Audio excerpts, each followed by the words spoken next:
रात खुद को बोल रहे हो कि मैं कल उठ के 12 घंटे पढ़ूंगा, कल उठ के 10 घंटे पढ़ूंगा। ये हाइपोथेटिकल थिंकिंग छोड़ दो, जो आपके बस में वो करो पहले।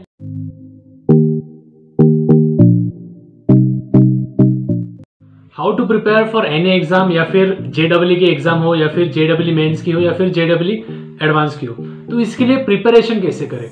ना कि हमको कोई गूगल का प्रिपरेशन करना है, मतलब गूगल की जो भी स्ट्रैटेजीज है उनसे हमको नहीं लेना है। मैं जो आपको बोलूंगा पूरे प्रैक्टिकल सॉल्यूशंस रहेंगे, जो कि कोटा के बच्चों ने, या फिर जो भी आईआईटीएंस है, बॉम्बे आईआईटी हो, या फिर ये सब चीजें, उनने जो प्रैक्टिकल सॉल्यूशंस आपको दिए हैं उसकी मैंने पूरी एक लिस्ट बनाई है। ठीक है, तो 11 स्टेप्स है, एंड तक देखना। जो हम पहली स्टेप देखेंगे वो है टाइम मैनेजमेंट कैसे करें, जो कि बहुत इंपॉर्टेंट पॉइंट है। उसके बाद हम देखेंगे कि शेड्यूल को फॉलो कैसे करना है, आपने जो भी शेड्यूल बना उसको फॉलो कैसे करना है। उसके बाद थर्ड पॉइंट जो देखेंगे हम कि चैप्टर का वेटेज कितना है। मैं वेटेज के पूरे सिंबल के साथ, मतलब पूरे ग्राफ के साथ आपको देने वाला हूँ, तो ध्यान में रखिए। और उसके बाद आएगा कि सेल्फ स्टडी करना है, मतलब ऑनलाइन कोचिंग पे कितना ध्यान देना है, ऑफलाइन कोचिंग पे कितना ध्यान देना है।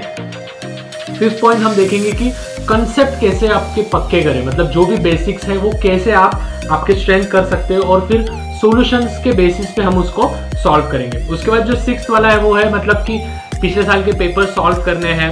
ठीक है, और उसके बाद प्रैक्टिस टेस्ट करनी है आपको, ग्रुप स्टडी। उसके बाद हेल्थ जो है, जो सबसे एकदम इंपॉर्टेंट चीज़ है हेल्थ, उसके बारे में आपको कैसे ध्यान रखना है। तो उसके बाद जो सबसे इंपॉर्टेंट चीज़ है कि डिस्ट्रैक्शन से अपने आप को कैसे दूर रखना है, डिस्ट्रैक्शन। और उसके बाद आता है रेट्रोस्पेक्ट ऑफ योर डे, मतलब रेट्रोस्पेक्ट मतलब कि आप आपके दिन को कैसे एनालाइज करते हो। ठीक है दोस्तों, तो अभी सबसे पहले कि जेडब्ल्यू और आईआईटी ही हमको अपने क्यों चूज किए। तो जैसे कि आपको मालूम है ये सबसे हाई पेइंग जॉब्स है इन द वर्ल्ड, मतलब सबसे रिस्पेक्टफुल जॉब्स आपको मिलती है। बहुत बड़े बड़े कॉलेजेस आते हैं, बहुत बड़े बड़े जो कंपनीज है वो आपको मिलेंगे। ठीक है, जैसे गूगल हो गया, अमेजोन हो गया, ये सब जो कंपनीज है ये आईआईटी बॉम्बे, जहाँ पे भी आप अगर आप आईआईटी क्रैक करते हो तो आपको ये सब कंपनीज में जॉब करने के लिए ऑफर मिलेगी। तो सबसे पहले हम पॉइंट लेंगे बिना किसी टाइम वेस्ट करते हुए, टाइम मैनेजमेंट। अभी टाइम मैनेजमेंट को मैंने 5 की मंत्रास में डिवाइड किया है।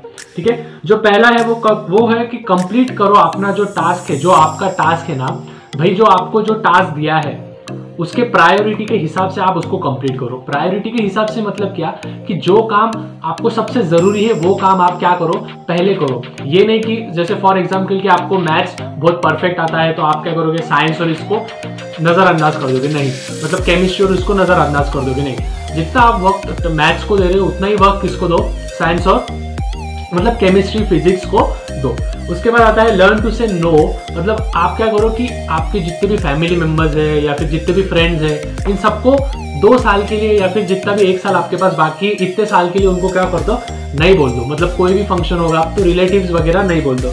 जैसे कि पार्थ कोठारी, आपको तो मालूम ही होगा, जो कि आईआईटी बॉम्बे में है अभी, उसका AIR11 आया था जेडब्ल्यू मेंस में। उसने बोला था कि भाई मैं अभी मेरे पेरेंट्स को हो या फिर मेरे फ्रेंड्स को अभी मैं उनको नहीं बोलूंगा, लेकिन मुझे पता है कि जब मेरा रैंक अच्छा आएगा तो मेरे पेरेंट्स और मेरे जो फ्रेंड्स हैं वो क्या हो गए, प्राउड फील हो गए। तो आप मेरे को बोलो कि आपको क्या चाहिए, कि मतलब अभी हाँ बोलना है और बाद में प्राउड फील नहीं करना है, या फिर अभी नहीं बोल के बाद में उनको फील करना है। अपने टाइम मैनेजमेंट ठीक से करो। उसके बाद आएगा कि प्रोक्रेस्टिनेट महीना ही करना है, मतलब जो काम आपको अभी करने के लिए बोला है, जो काम आपके टीचर्स ने अभी दिए, जो भी इंस्टीट्यूट में आप पढ़ रहे हो, तो वो काम क्या करो, टाइम टू टाइम करो, उसको कल पे मत ढक लो। मतलब प्रोक्रेस्टिनेशन मत करो, मतलब कि नहीं यार मैं कर दूंगा, या फिर मेरे दोस्त का बर्थडे है, या फिर ये है वो है, या फिर बंदी का फोन आ गया, ऐसा हो गया वैसा हो गया, ये सब चीजें नहीं करनी है। प्रोक्रेस्टिनेशन बिल्कुल भी नहीं करनी है।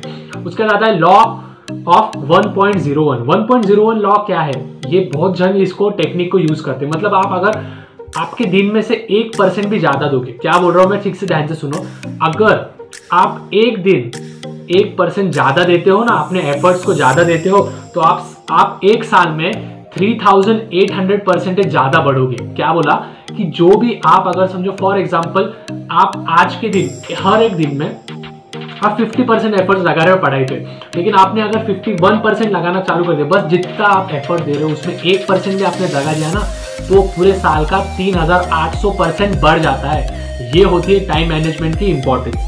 उसके बाद turn important task into habits, मतलब क्या कि जो भी आपके इंपॉर्टेंट टास्क है उसको हैबिट्स में कन्वर्ट कर दो। जैसे रिवीजन करते जाओ, रात को सोने से पहले जो भी दिन में सिखाया उसको एक बार रिवीजन करो। ये जो वीडियो है ये यूपीएससी, एमपीएससी और आईआईटी, स्पेशली आईआईटी के लिए ही है, लेकिन ये सब जन इसको फॉलो कर सकते हैं। उसके बाद टाइम ड्यूरेशन रखो, अपने जो ब्रेन है उसको ट्रिक करते जाओ। मतलब क्या कि मतलब उसको बोलना है कि भाई मेरे को एक चैप्टर को एक ही घंटा में देने वाला हूँ, बाकी का मेरे को पता नहीं। अपने ब्रेन को ट्रिगर कर दो कि नहीं भाई ये जो है ना थर्मोडायनेमिक्स है ना, थर्मोडायनेमिक्स को मैं एक ही घंटा दूंगा, 1 घंटे में पूरा सॉल्व होना ही चाहिए, बाकी का रीजन नहीं चाहिए कोई। उसके बाद जो हम सेकंड पॉइंट पे आएंगे, उसका प्लान बनाना है। अब प्लान कैसे बनाता है, अभी इफेक्टिव प्लान जो सेकंड स्टेप में बोल रहा हूँ, ये टाइम मैनेजमेंट के बारे में तो मैंने बोल दिया। उसके बाद आएगा मेकअप प्लान। अभी प्लान कैसे बनाते हैं, पहले तो कैलेंडर लो, कितना दिन बाकी है तुम्हारे पास वो देखो। अभी फॉर एग्जाम्पल किसी के पास 1 साल बाकी, किसी के पास 2 साल बाकी, तो वो टाइम मैनेजमेंट कैसे करना है, मतलब प्लान कैसे बनाना है वो पहले देख लो। उसके बाद सुटेबल शेड्यूल आपके लिए क्या क्या है, क्या क्या सुटेबल शेड्यूल आप कर सकते हो, वो सुटेबल शेड्यूल करो। आपकी प्रायोरिटीज बनाओ कि मेरी प्रायोरिटी क्या है और क्या हो सकती है, मतलब पहले मैं केमिस्ट्री लूँ या फिर फिजिक्स लूँ या फिर मैथ्स लूँ, जो टॉपिक आपको एकदम ईजी जाता है पहले उससे स्टार्ट करो, और फिर बाद में धीरे धीरे जैसे आपका इंटरेस्ट बढ़ते जाएगा उसके बाद दूसरे सब्जेक्ट के पास ध्यान दीजिए। उसके बाद give time for your self study. Self study ये सबसे इंपॉर्टेंट है, ना आपको कोचिंग क्लास उतने यार लाएगी, ना आपको कोई ऑनलाइन क्लासेस लाएगी, ठीक है। सेल्फ स्टडी ये सबसे इंपॉर्टेंट है, दिन में से भाई 2 घंटे तो देंगे ही। देखो आप आईआईटी कर रहे हो, जेडब्ल्यू कर रहे हो ना, तो आपको दिन में से कम 8 घंटे मैक्स, 8 घंटे मिनिमम आपको करना ही करना है भाई। 8 घंटे, उसमें से 2 घंटे सेल्फ स्टडी, ट्यूशन वगैरह छोड़ के, ट्यूशन वगैरह छोड़ के आपको 2 घंटे खुद को सेल्फ स्टडी देना ही देना है। उसके बाद आपकी हेल्थ और फिटनेस, ये सबसे क्रूशियल है। अगर हेल्थ और फिटनेस ही ठीक नहीं है तो आप पढ़ाई में ध्यान नहीं लगा पाओगे। और उसके बाद आता है कि बस पढ़ाई के लिए ही ज़्यादा भागो मत। आया समझ में कि बस पढ़ाई दिन भर पढ़ाई भी नहीं करनी है, थोड़ा बार जो प्लेजर चीज़ है जो आपको लगती है कि मतलब जिससे आपका डोपामिन रिलीज होता है, जिससे आपको मजा आती है, प्लेजर मिलता है, वो चीज़ भी दिन में से कुछ चीज़ें करनी, मतलब खुद को रिवॉर्ड देना चाहिए कि भाई अगर मैंने इतना लेसन खत्म कर दिया ना तो मैं आज समोसा खाऊंगा, या फिर मैं आज पिक्चर देखूंगा, या फिर एक मूवी देखूंगा, ठीक है। तो थोड़ा रिलैक्सेशन के लिए टाइम दो, और स्लीप ये सबसे एसेंशियल है, ठीक है। उसके बाद नंबर 3 पे आता है कि सिलेबस एंड एग्जाम पैटर्न, और उसको वेटेज के साथ कैसे पहले आप डिसाइड कर लो कि कितने को कितना वेटेज है उसके हिसाब से।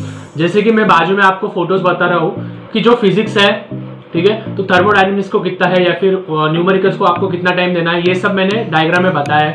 केमिस्ट्री का भी है और उसके बाजू में मैथ्स का भी है। तो अभी पैटर्न पेपर देख लो पहले, ऑनलाइन और पेन पेपर का जेडब्ल्यू मेन एग्जाम के लिए, ठीक है। तो पहले एमसीक्यूज आएंगे जो कि 4 मार्क के आते हैं, ठीक है। एक एमसीक्यूज आएगा वो भी 4 मार्क के लिए आएगा, और अगर आपका समझो फॉर एग्जाम्पल रॉन्ग हो गया एक, तो मतलब आपने 2 दिए, दोनों के दोनों राइट आ गए और तीसरा आपका रॉन्ग हो गया, मतलब दोनों के मार्क्स कितने हो गए, 8 मार्क्स हो गए, और थर्ड वाला रॉन्ग हो गया, मतलब 1 मार्क्स क्या हो जाएगा उसमें से डिड्यूस हो जाएगा, मतलब 3 क्वेश्चन के आपको टोटल मिलेंगे कितने, 7 मार्क्स। उसके बाद सबको इक्वल वेटेज है, फिजिक्स केमिस्ट्री मैथ्स को तीनों को इक्वल वेटेज है, और ड्यूरेशन कितना है आपको मालूम है, 3 आवर्स। अभी तुम बोलोगे कि ये सब तो हमको पता है, आप क्यों बोल रहे हो।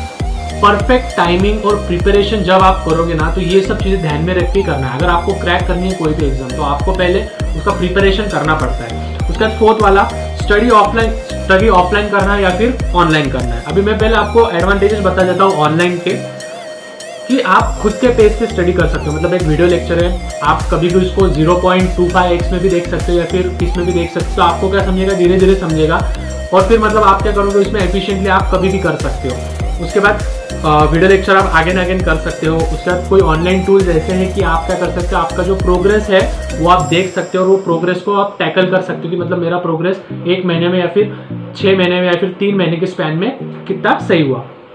और उसका ऑनलाइन स्टडी जो है वो ग्रुप स्टडीज रहती है, तो ऑनलाइन ग्रुप स्टडीज भी आप कर सकते हो। उसका डिसएडवांटेजेस क्या क्या है कि फेस टू फेस इंटरेक्शन नहीं होता है, जो क्लास में मोटिवेशन मिलता है कि सब बच्चे पढ़ रहे हैं, और फिर कोई आपसे ज़्यादा होशियार हो गया, मतलब कोई आपसे ज़्यादा इंटेलिजेंट, तो आप उसके पास देखते हो और फिर क्या करते हो, धीरे धीरे क्या करने लगते हो, उसके साथ रह के आप पढ़ाई करने लगते हो। उसके बाद एक और डिसएडवांटेजेस क्या है कि आप डिस्ट्रैक्ट हो जाते हो, कि अगर समझो फॉर एग्जाम्पल वीडियो लेक्चर देख लो, ऊपर से किसी का मैसेज आ गया, घर वालों का फोन आ गया, तो आप उसमें डिस्ट्रैक्ट हो सकते हो। लेकिन अगर आप ऑफलाइन में हो तो क्लास में एक बार बैठ गए तो भाई कुछ नहीं होने वाला है, ठीक है। उसके बाद कंसेप्ट, स्टडी कंसेप्ट जो रहते हैं, उसके बाद हम जो नेक्स्ट पॉइंट पे, तो मेरे हिसाब से आपको क्या करना है कि ऑफलाइन ही जितना ज़्यादा प्रेफर कर सकते हो, बाकी के वीडियो लेक्चर्स वगैरह तो आपको मिल ही जाएंगे, लेकिन फर्स्ट प्रेफरेंस आप ऑफलाइन लेक्चर्स को दो। उसके बाद फिफ्थ वाला है study concept, solve problems and look at solutions. मतलब क्या, कंसेप्ट को स्टडी करो ठीक से, उसके सॉल्व करो प्रॉब्लम्स को, और फिर बाद में सॉल्यूशन के लिए सी करो, ठीक है। तो इसमें आता है सेल्फ स्टडी, ठीक है। आपकी नोटबुक में लिख लो सेल्फ स्टडी मेरे को करना ही है, दिन में से 2 घंटे तो करना ही करना है अगर क्रैक करना है तो। उसके बाद आता है ग्रुप स्टडीज। ग्रुप स्टडीज में क्या होगा कि समझो फॉर एग्जांपल तुम्हारा मैथ ठीक है, तुम्हारे फ्रेंड का केमिस्ट्री ठीक है, तो तुम क्या करोगे, उसको बोलोगे कि मेरे को केमिस्ट्री बता, और तुम क्या बोलोगे कि, और वो क्या बोलेगा कि तुमको मैथ बता। तो इससे क्या होगा, दोनों का फायदा होगा। तो ग्रुप स्टडी के बहुत सारे फायदे हैं, लेकिन हाँ टाइम वेस्ट कर रहे हो तो फिर ग्रुप स्टडीज नहीं करना है। आप वैसे आपके जो फ्रेंड्स हैं वो सर्कल वैसे बना लो। उसके बाद आता है जो 6th वाला है, ये तो बहुत बाद में आता है, मतलब जब आप पूरे सिलेबस आपका कवर हो जाएगा, उसके बाद पिछले साल के जितने भी पेपर्स है, जितने हो सके उतने पेपर्स, मेरे ख्याल से तो भी कि मतलब एक चैप्टर आपका हो गया तो उस पर क्या करो, पेपर्स जैसे ही वो लेसन हो गया उस पर पेपर सॉल्व करने लग जाओ। उसके बाद मॉक टेस्ट रहती है, मॉक टेस्ट देते जाओ। और 8 वाला है कि ऐसा मेंटर या फिर ऐसा कोई सर या फिर ऐसा कोई टीचर ढूंढो। मैं ये नहीं बोल रहा हूँ कि इसकी टीचिंग ही अच्छा है, किसी को उसकी टीचिंग अच्छी लगेगी, किसी को मेरी टीचिंग अच्छी लगेगी, किसी की और किसी की टीचिंग अच्छी लगेगी। तो आपको जो टीचिंग बेस्ट लगती है वही टीचिंग को आप क्या करो, प्रेफर करो। उसका 9th वाला जो है वो है हेल्थ इज वेल्थ। अगर आपकी हेल्थ नहीं रही ठीक तो समझ जाओ कि आपसे ये क्रैक नहीं होगा। नहीं तो आप क्या करोगे, पूरे दिन में से 12 घंटे पढ़ते बैठोगे, ना नींद ठीक से हो रही ना कुछ हो रही है। तो स्ट्रेस लेके कोई भी काम हमको नहीं करना है, पहले तो ध्यान में रख लो, स्ट्रेस करके कोई भी काम हमको करना ही नहीं है। जो भी है ठीक है भाई, मेरा हेल्थ इतना है तो मेरे को इतना क्रैक करना है, ठीक है। JEE क्रैक करने को लग रहा है कितना है, ठीक है, 105 मार्क लग रहे हैं, तो वो तो मैं ला ही लूंगा। और उसके बाद एक एक्स्ट्रा एफर्ट्स के लिए जाओ, जैसे कि मैंने 1.01 रूल बोला था, क्या करो 1% रोज बढ़ाते जाओ, मतलब जिससे क्या होगा, तुम्हारा रैंक धीरे धीरे बढ़ेगा। उसके बाद डिस्ट्रैक्शन, लिमिट करो अपने डिस्ट्रैक्शन, जितने भी आप फेसबुक वगैरह है, जो भी अकाउंट है, ये 2 साल के लिए तो भी बंद करो। रिलेटिव्स वगैरह ऐसा समझो कि आप अलोन बर्ड हो, ठीक है। ये हाइपोथेटिकल आपको लग रहा है कि मतलब नहीं यार ये बोलते ही जा रहा है, लेकिन ये सब स्ट्रेटजीज जो भी AIR, जो भी 1 से लेके तो जितने भी आए, मतलब जो भी IITians हुए हैं, ये सब ने ये चीज़ें फॉलो की थी कि डिस्ट्रैक्शंस को जितना वो डिस्ट्रैक्शंस को जितना अवॉइड कर सके उतना ही आपके लिए बेहतर है। उसका रेट्रोस्पेक्ट योर डे, रेट्रोस्पेक्ट जो कि लास्ट पॉइंट है हमारा। रेट्रोस्पेक्ट योर डे मतलब क्या कि एक टाइम बनाओ, where did you waste your time most, मतलब आपने आपका सबसे ज़्यादा टाइम दिन में से कहाँ पे वेस्ट किया। जैसे आप सुबह उठे, फिर मोबाइल चेक किया, किसी का मैसेज आया नहीं आया, फिर बाद में वापस क्लास को गए, फिर क्लास से आए, फिर खाना खाया, फिर मेस में गए, ये गए, ठीक है। मैं ये नहीं बोल रहा कि वो मेस का टाइम और ये टाइम वो तो प्रोवाइडेड है, वॉशरूम वगैरह भी प्रोवाइडेड, लेकिन फिजूल खर्चा, मतलब फिजूल टाइम का खर्चा आप कहाँ पे कर रहे हो, कौन से जगह पे कर रहे हो, किसके साथ कर रहे हो, ये सब चीज़ें आपको एनालाइज करनी है।